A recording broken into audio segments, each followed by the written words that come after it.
चाहिए, क्योंकि उनके सामने जब बात आएगी तो समाधान भी निकलेगा।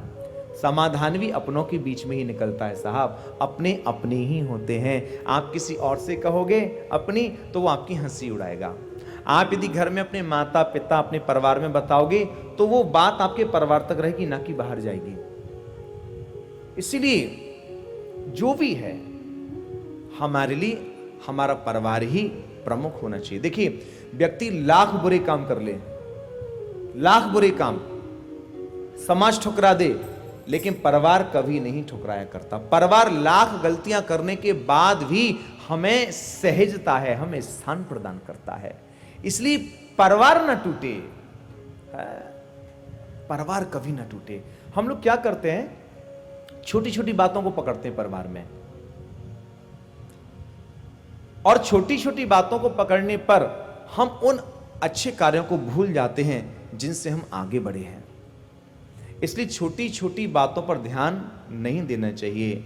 और सबसे अच्छी बात तो यह है, हम रोटी खाते हैं, रोटी खाने के बाद रोटी को पचाते हैं कि नहीं पचाते हैं। यदि घर में दो बात हो जाए तो वह भी हमें पचाना चाहिए।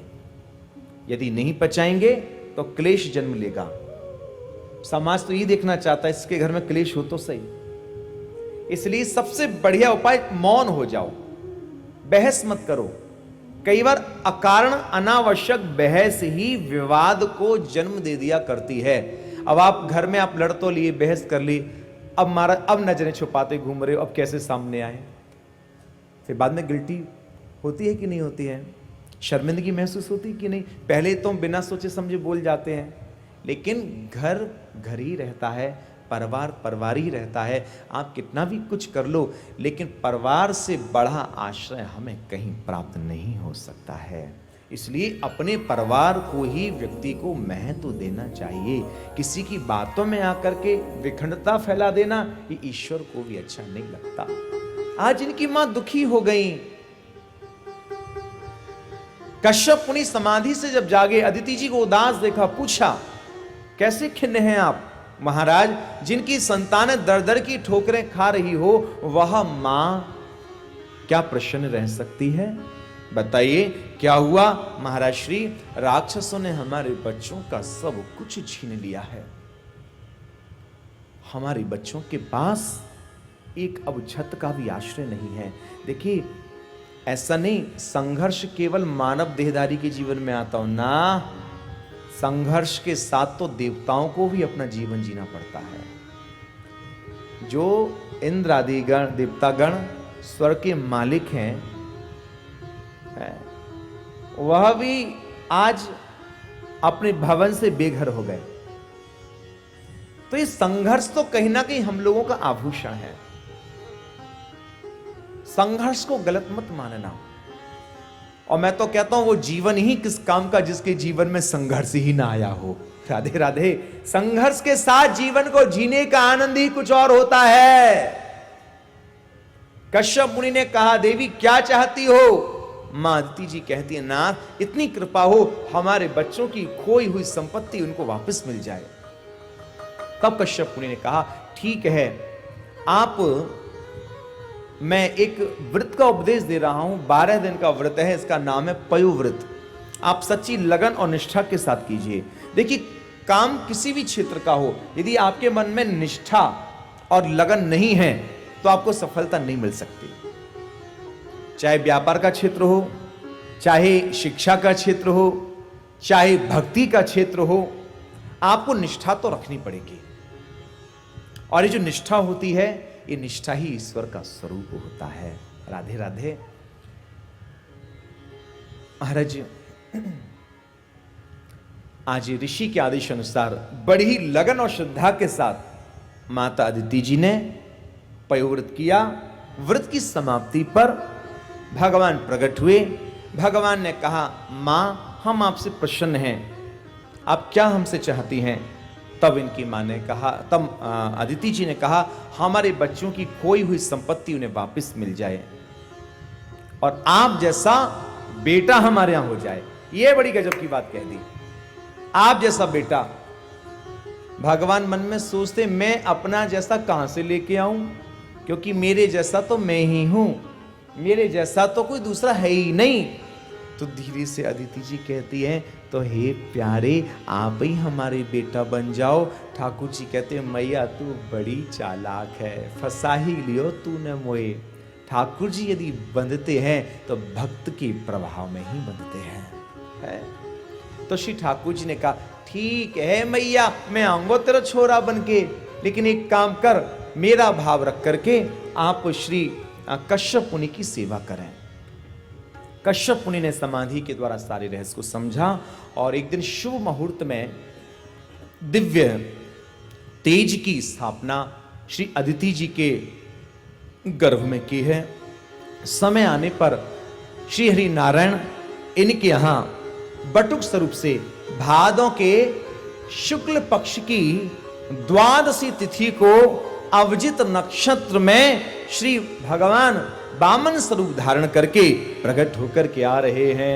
बोली श्री वामन देव भगवान की जय। श्री वामन देव भगवान का जब प्राकट हुआ, आकाश से नगाड़े बजने लगे, दुंदुभियां बजी हैं, पुष्पों की वृष्टि होने लगी, जय जयकार की ध्वनि गूंजे मान होने के लिए लगी है। श्री कश्यप मुनि ने ऋषियों को आगे करके इनका उपनयन संस्कार करवाया और ऋषियों ने दंड कमंडल जपमाला आदि इनको भेंट में दी हैं। साक्षात उमा ने इनके पात्र में भिक्षा को डाला है। देखिए झांकी तो मैं क्या बोलूं, इतनी अद्भुत है, इतनी प्यारी है, जिसका वर्णन नहीं किया जा सकता। इतना इतना प्यारा स्वरूप लग रहा है, बड़ा प्यारा एक भाव है। और हम यही कामना श्री ठाकुर जी के चरण कमलों में निवेदित करेंगे और श्री ठाकुर जी को रिझाएंगे। और देखिए, मैं ही आप सबकी ओर से श्री वामन भगवान का पूजन कर देता हूं, ठीक है?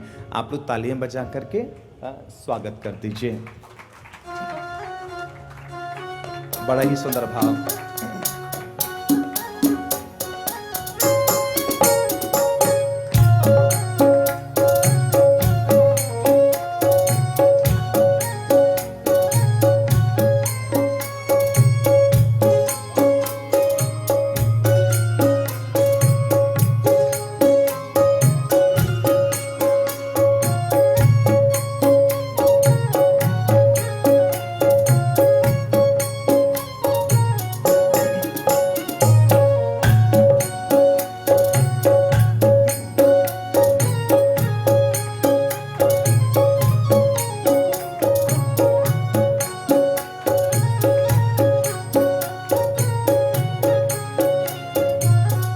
बड़ा ही सुंदर भाव, मेरे साथ मस्ती में गुनगुनाइएगा। मने मोहन तुम्हें रिझाऊं, मने मोहन तुम्हें रिझाऊं, तुझे नित्य नए लाड़ लड़ाऊं, तुझे नित्य नए लाड़ लड़ाऊं। मने मोहन तुम्हें रिझाऊं, मने तुझे नित्य नए लाड़ लड़ाऊं, तुझे नित्य नए लाड़ लड़ाऊं। बसा के तुझे नैनन में, छिपा के तुझे नैनन में, बसा के तुझे नैनन में, बसा के तुझे नैनन में, बसा के तुझे नैनन में, छिपा के तुझे नैनन में, बसा के तुझे नैनन में, छुपा के तुझे नैनन में। मने मोहन तुम्हें रिझाऊं, मने मोहन मस्ती में गाइए, तुझे नित्य नए लाड़ लड़ाऊं, तुझे नित्य नए लाड़ लड़ाऊं। बसा के तुझे नैनन में, छिपा के के तुझे नैनन में, छुपा मस्ती में झूमते हुए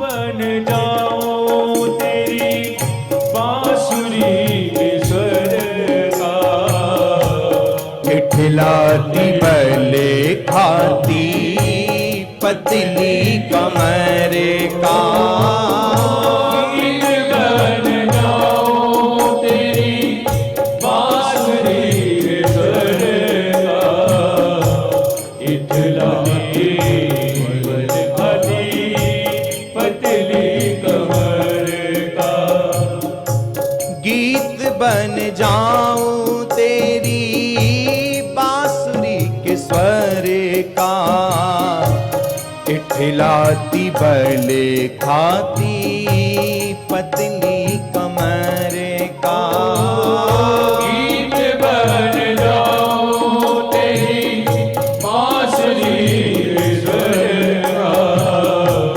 इठलाती बल खाती पतली कमर का, पीला पटका बन जाऊं, पीला पटका बन जाऊं, बसा के नैनन में, बसा के तुझे नैनन में, बसा के तुझे नैनन में, छुपा के तुझे नैनन में, बसा के तुझे नैनन में, छिपा के तुझे नैनन में, बसा के तुझे नैनन में, छुपा के तुझे नैनन में, मने मोहन तुम्हें रिझाऊं, मने मोहन तुम्हें रिझाऊं, तुझे नित नए लाड़ लड़ाऊं, तुझे नित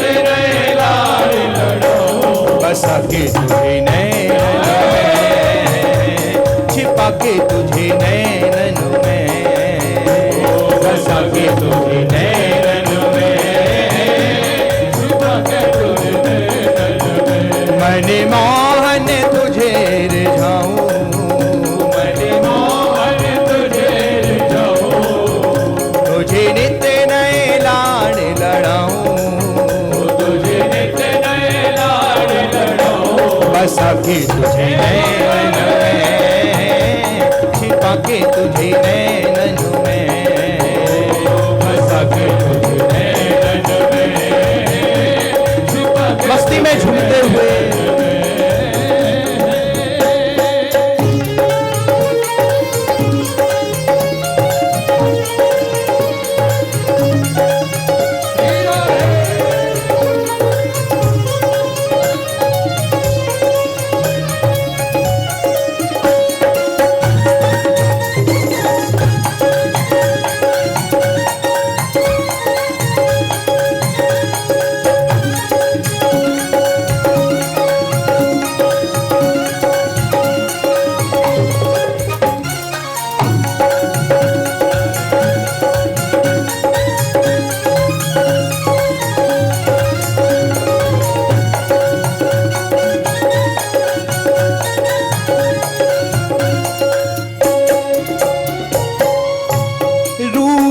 सुधा का पीऊं सामने बैठा के, फूलों की छैया में तुझको लिटा के,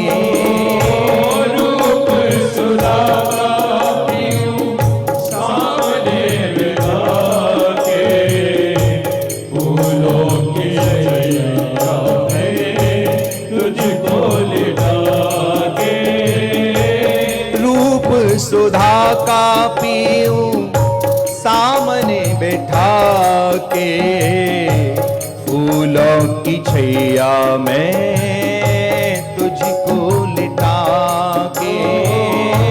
रूप सुलागा पीऊं सावने बिना के, फूलों की छैया में तुझको लिटा के। तेरे धीरे धीरे चरण दबाऊं, तेरे धीरे धीरे चरण दबाऊं, तेरे धीरे धीरे चरण दबाऊं, तेरे धीरे धीरे चरण दबाऊं। बसा के नैनन में, बसा के तुझे नैनन में,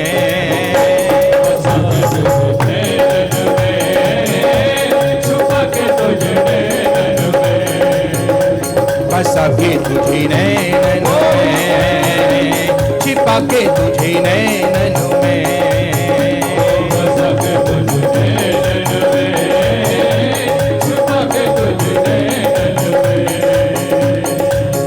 मन मोहन तुम्हें रिझाऊं, मन मोहन तुम्हें रिझाऊं, तुझे नित्य नए लाड़ लड़ाऊं, तुझे नित्य नए लाड़ लड़ाऊं। बसा के तुझे नैनन में, छिपा के तुझे नैनन में। बसा के तुझे नैनन में, छुपा के तुझे नैनन में। मन मोहन तुझे रिझाऊं, मन मोहन तुझे रिझाऊं, तुझे नित्य नए लाड़ लड़ाऊं, तुझे नित्य नए लाड़ लड़ाऊं। बसा के तुझे नैनन में, छिपा के तुझे नैनन में। बसा के तुझे नैनन में, छुपा के तुझे मस्ती में झूमते हुए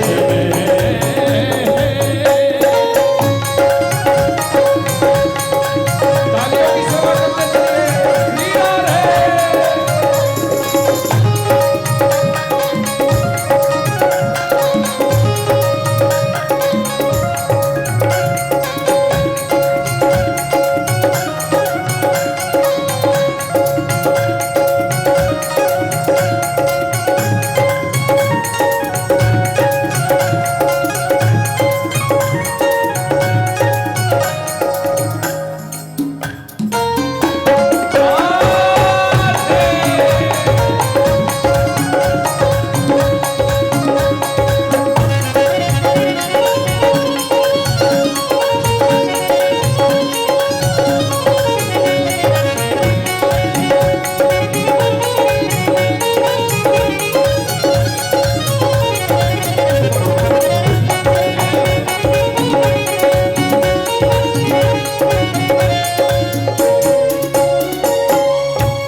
घुंघरू बनूं जो तेरे पायल का प्यारे, पल पल चूमा करूं चरण तिहारे।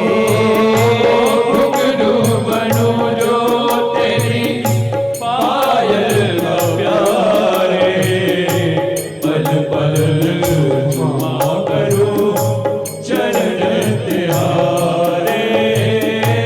घुंघरू बनूं जो तेरे पायल का प्यारे, पल पल चूमा करूं चरण तिहारे।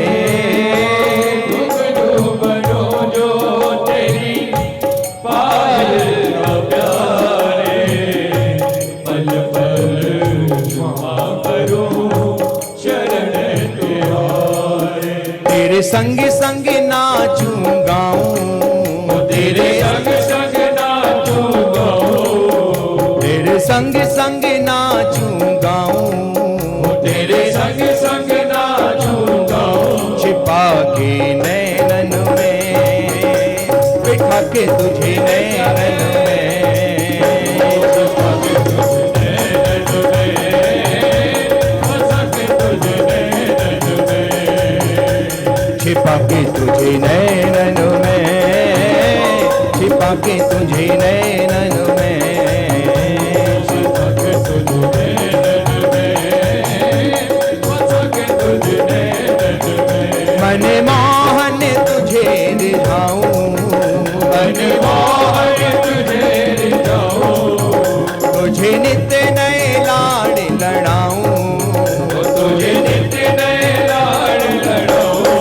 बसा के तुझे नैनन में, छिपा के तुझे नैनन में, बसा के तुझे नैनन में, छिपा के मस्ती में झूमते हुए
राधिका किशोरी संग रमण तिहारा, मुझको दिखा दो कभी ऐसा नजारा। राधिका किशोरी संग रमण तिहारा, मुझको दिखा दो कभी ऐसा नजारा।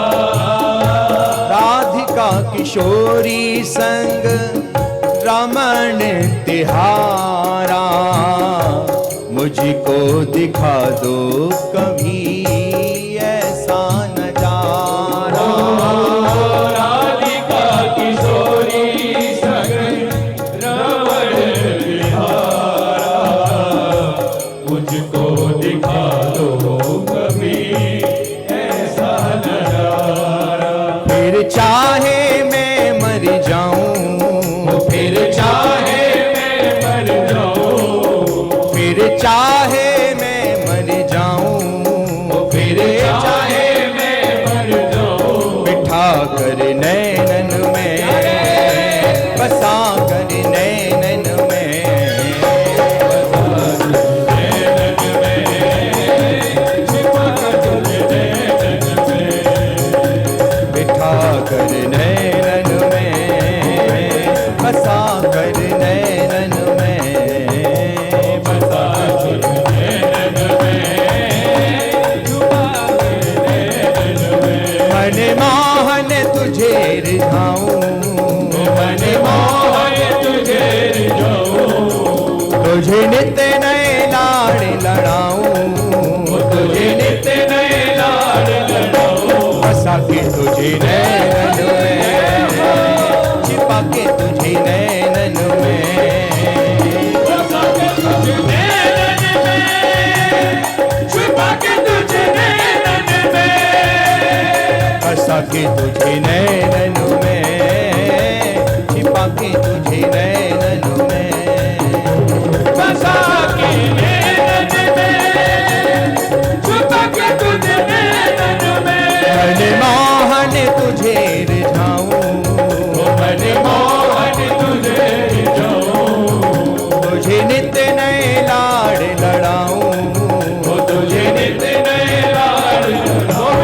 बसा कर नैनन में, छिपा कर नैनन में, बसा तुझे नैनन में, छुपा के तुझे नैनन में, बसा कर नैनन में, छिपा कर नैनन में, बसा के नैनन में, छुपा के तुझे नैनन में, बसा कर नैनन में, छुपा कर नैनन में, बसा के नैनन में, छुपा के तुझे नैनन में।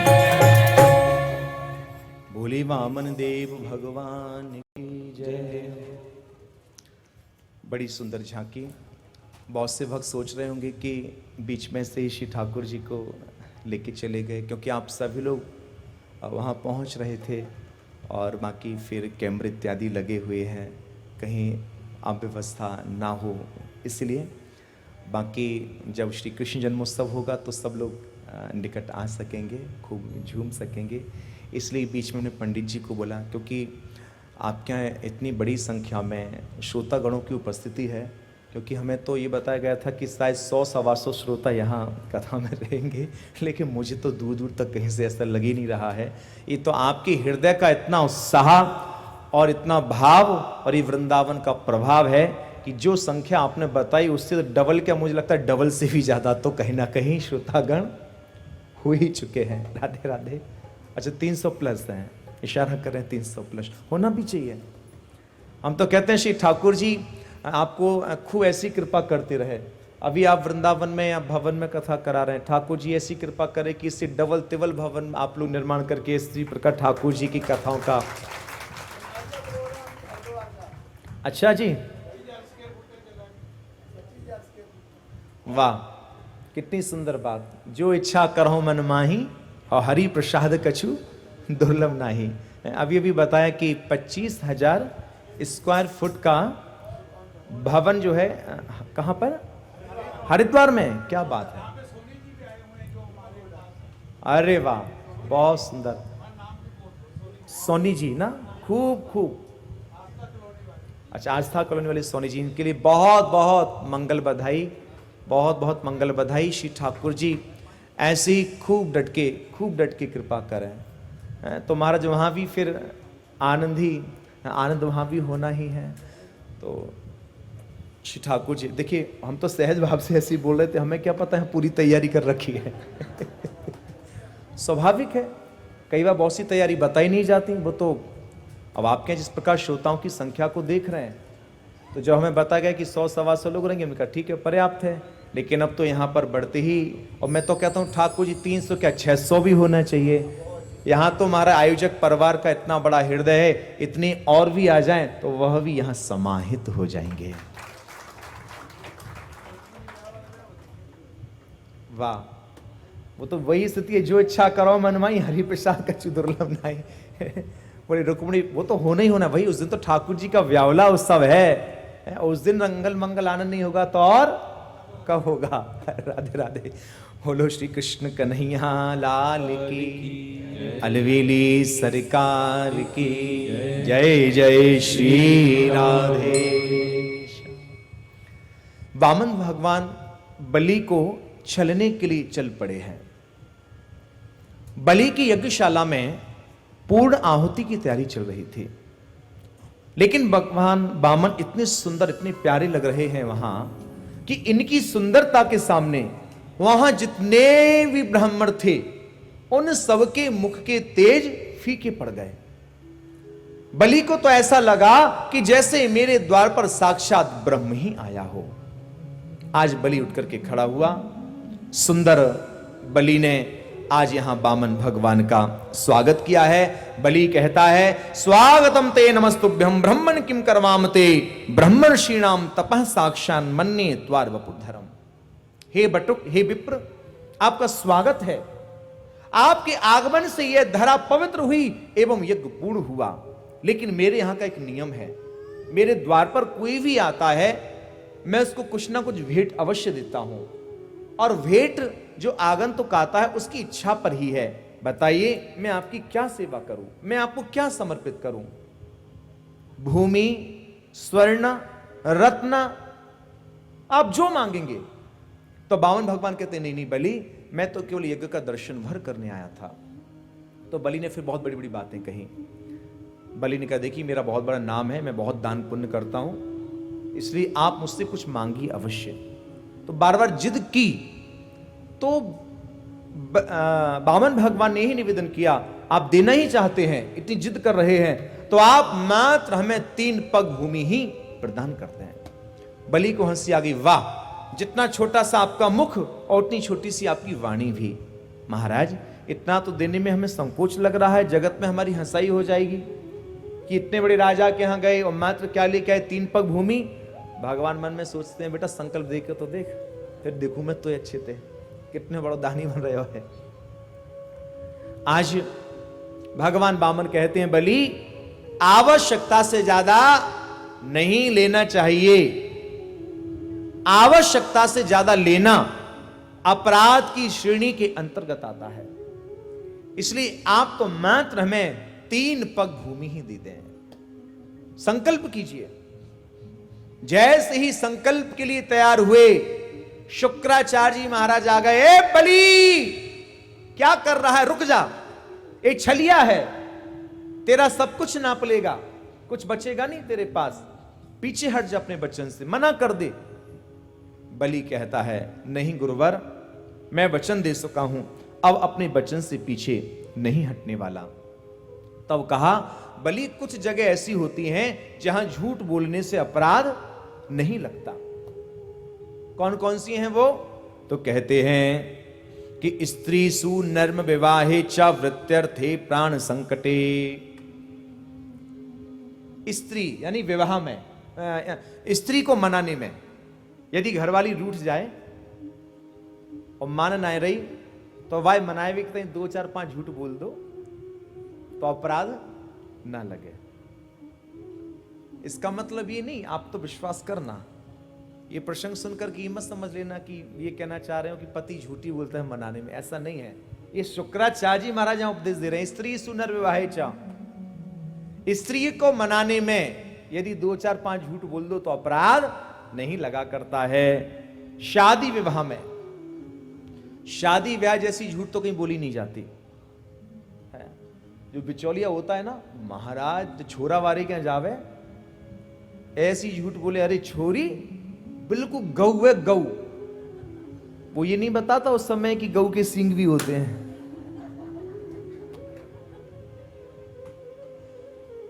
और जो बिचौली जब छोरी वाली क्या जावे, अरे छोरा तो ऐसा है एक टांग पे खड़े है कि कमावे महाराज,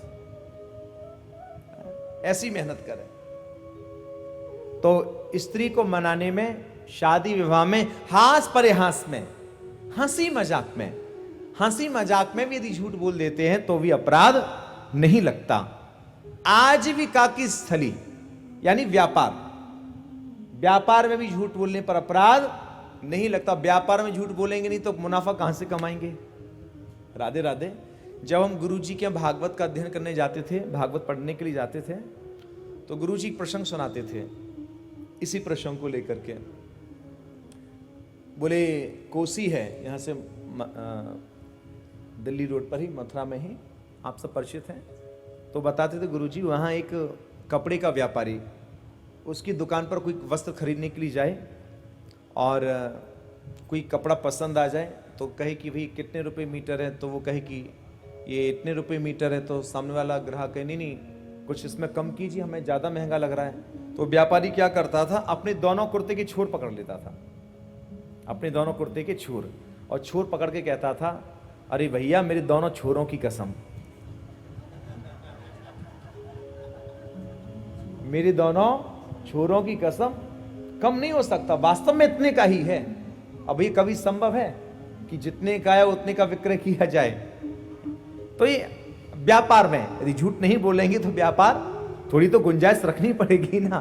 तो यहां बताया स्त्री को मनाने में, हास परिहास में, शादी विवाह में और व्यापार में, किसी के प्राण संकट में हो उस समय झूठ बोल दो तो अपराध नहीं लगता। अब पता चला बदमाश किसी को पीटने के लिए आ रहे हैं और वो व्यक्ति आपके सामने छुप जाए किसी के यहाँ, और आप और सत्यवादी राजा हरिश्चंद्र, और वो उस समय आपसे आके पूछे आपने किसी को भागते देखा? आप कह दो हाँ हाँ देखा, बोले कहाँ? बोले उस जगह छिपाए। तो आपके सत्य बोलने के चक्कर में होगी ना उसकी गोविंदाय नमो नमः। तो यहां पर कहा किसी के यदि प्राण संकट में है तो यहां झूठ बोलने पर अपराध नहीं लगा करता है। यदि हिंसा हो रही हो, हिंसा को यदि रोकना है, क्योंकि हिंसा भड़कने में देर नहीं लगती, इसको संभालने में बहुत स्थिति में मशक्कत करनी पड़ती है। तो हिंसा यदि भड़क रही, उसको रोकने में भी यदि झूठ बोलना पड़ जाए तो भी अपराध नहीं लगा करता। गाय को बचाने में, ब्राह्मण की रक्षा के लिए, ऐसा यहां पर बताया है। तो श्री शुक्राचार्य जी की बात सुनकर के बलि ने कहा, गुरुदेव मैं आपकी भावना का सम्मान करता हूं, लेकिन मैं वचन दे चुका हूं, अपने वचन से पीछे हटने वाला नहीं हूं। अब गुरुजी ने सोचा बढ़िया चेला है मेरा, कहीं बर्बाद नहीं है जाए, क्योंकि दान दक्षिणा भी आके आते बढ़िया आवे, तो काकी हो जाए। तो जो गंगा जली है उसकी नली में आकर के बैठ गए।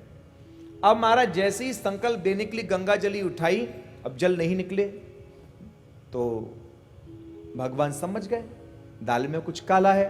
तो भगवान ने उसी समय क्या किया, उसमें तो शुक्राचार्य जी बैठे थे, एक कुस की सीख दी, बली कचरा फंसा होगा जरा साफ कर ले।